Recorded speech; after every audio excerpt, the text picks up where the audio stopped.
Okay, Nerd Files about new product testing and new product development. With fluoro-free racing coming to the World Cup in both cross country and biathlon this year, we are about to be inundated, I believe, with new products over the coming years because testing is really ramped up.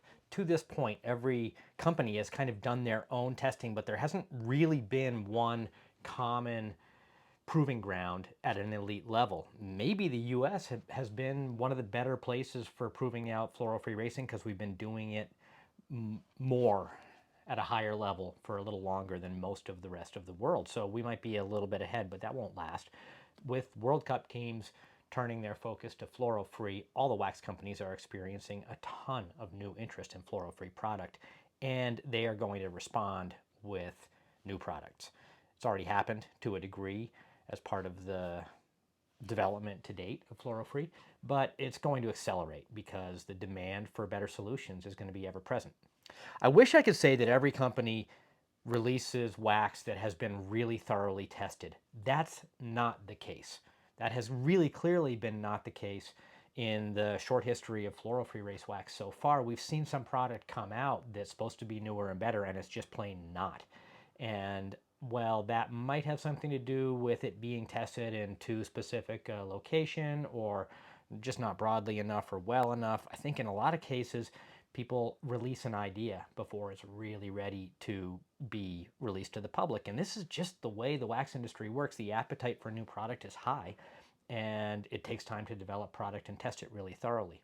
Let's talk about a few new products and where they are in development. I don't have insight into the way most companies do their product testing, but I can talk about what I do know a little bit about. One of the product lines I'm interested in for this year is from Rex, this new NF series. Last year they tested their NF21 in this block form, ironed. They're releasing this as a very expensive product, and I believe they made a mistake in saying, oh, it beats fluoro.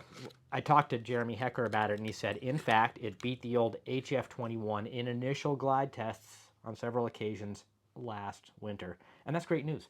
In cold conditions, it's not that notable. Solid lubricants can be really effective in those conditions. And more notably, in follow-up testing after some kilometers on the snow, it certainly wasn't competitive.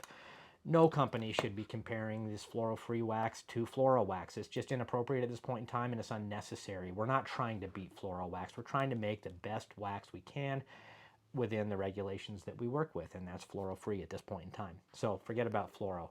This NF21 is important, though. The Rex G series of gliders that they came out with quite early on have been good, especially when you learn to work with them, give them drying time in the liquid form, etc. Then they came out with an RG line, and that was not very good. And I don't think that was sufficiently tested prior to being released. This NF21 product did get plenty of test time last year.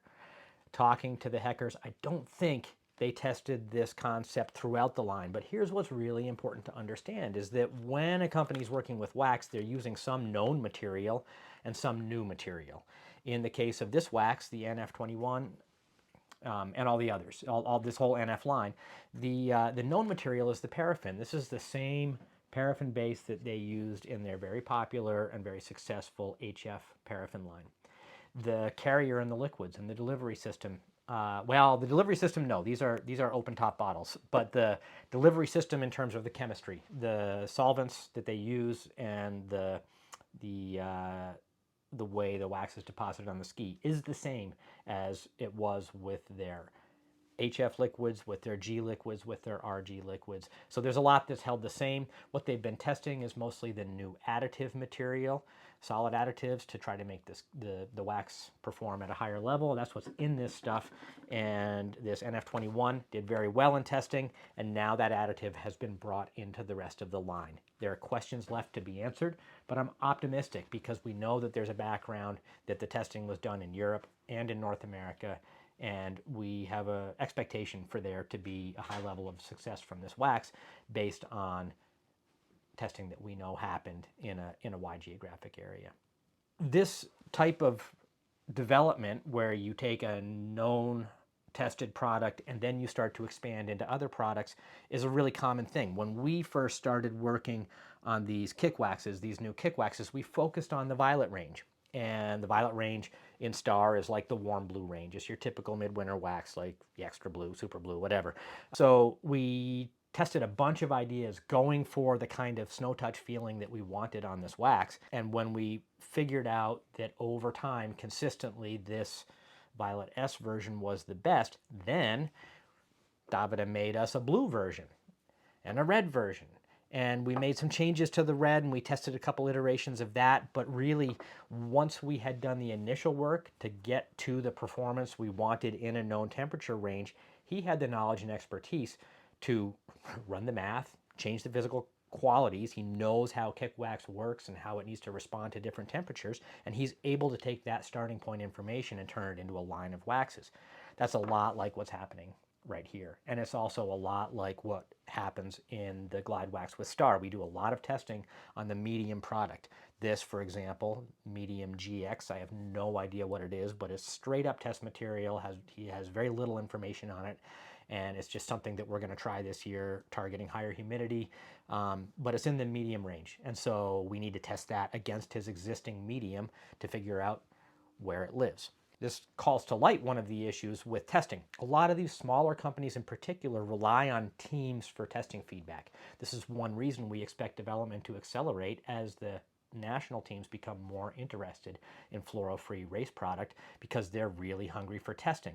One of the issues is when a new product in a test label comes out, often it is tested not against the existing test, but just tossed in there against other products. So this happened a lot with this this beta product we have. It has a cool label, it looks test waxy, and many teams tried this without trying the standard medium liquid. So Davida never had a really clear idea from team testing in Europe when this was better than the standard next medium liquid and when it wasn't as good. We've kind of nailed that down in time. These beta liquids have an additive in them that seems to make them better in compacting or hard snow.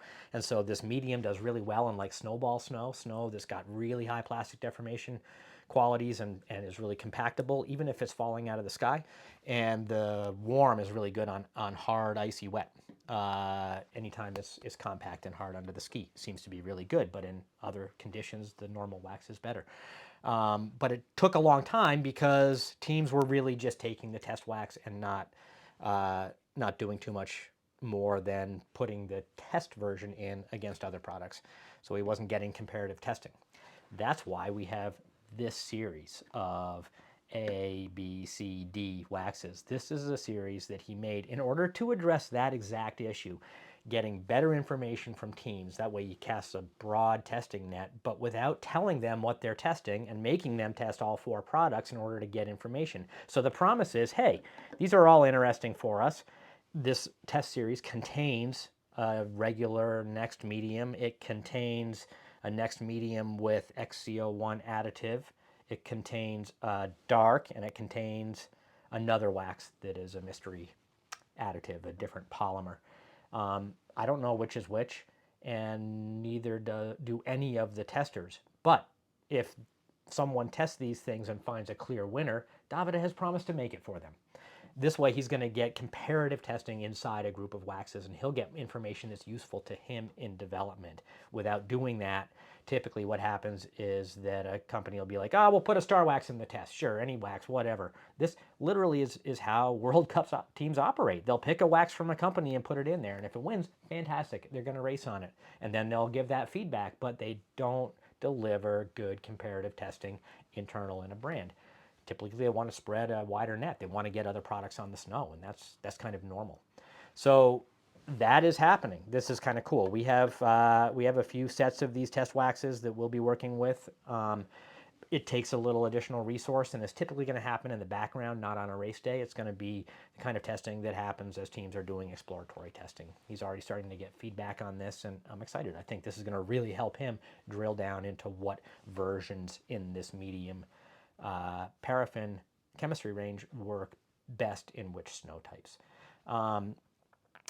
Then we have all this product that we're testing that's just never been on snow before, and this is what's interesting.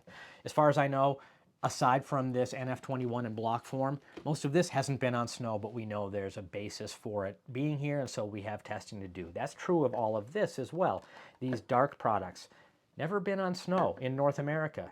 They come in a powder form and a liquid form, and they haven't been tested yet, but they're based on our 0B chemistry that we've had on the snow for 3 years now and have had really good success with.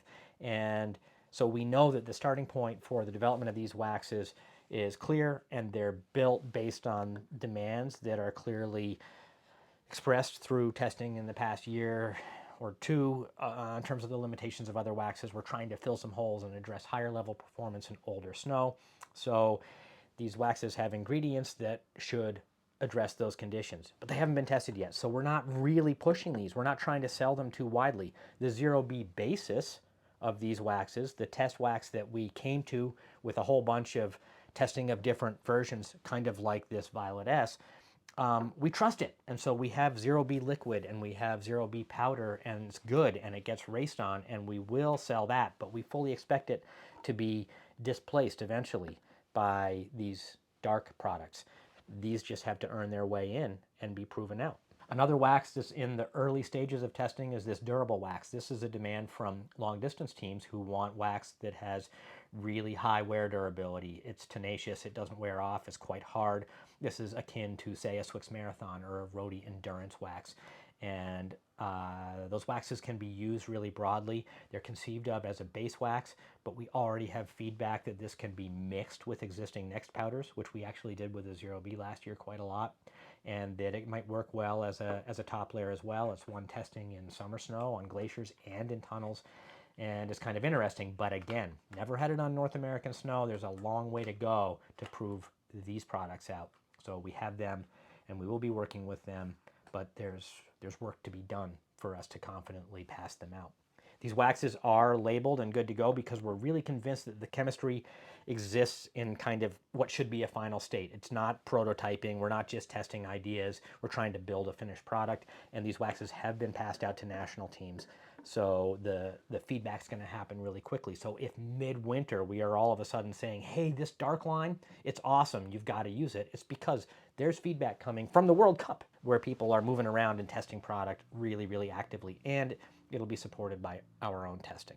We have more background stuff happening as well. These are graphite underlayer products that we're working with in a low concentration and a high concentration, utilizing the same brand new ultralight graphite that's in these dark products. So that's interesting. There's a lot of work happening, and I can guarantee all of this level of work is happening in other companies as well. What I can't guarantee is that other companies are going to have done enough background testing by the time they deliver new products for us to be really confident in them. It's good to have a little backstory like we have with Rex. It gives us a sense of confidence. Otherwise, we really need to test the product before we get to know it. And we really want to avoid situations like we've seen from some of the major brands where they keep pumping out more expensive waxes that don't perform as well. I wish I could give you a real vote of confidence that better solutions are coming, but a lot of times, particularly at this stage of development of fluoro-free racing, the most expensive products are not the highest performing products. This is not just a question of finding higher levels of operating additives like we did with fluoro. So far, price tag doesn't reflect performance. New labels don't reflect performance. The only thing that reflects performance is experience and learning how to work with a product. So there's so much work to be done here, and it's going to accelerate. It's going to happen quickly because as the companies get more and more feedback from the World Cup, they're going to have more to work with. The development will accelerate as everyone tries to fight their way to the new level. This is the thing. Fluoro set a level, a really clear kind of, not really a ceiling, but a level of competition, and you had to achieve at that level in order to be successful. There's no established level with fluoro-free. It's the Wild West, and it's going to remain that way for at least a couple years while we continue to chase new additives and come out with better things. In the meantime, be very wary of any company that says we're testing against our fluorinated waxes and these are better, or something like that. It's just not useful. It's not valid. It doesn't matter. Fluorinated waxes aren't a benchmark. look for race-proven performance. That's where it's all going down, and it's going to be an exciting time, I think, prone to some real disruption and maybe a reshuffling of some brands at the top of the sport.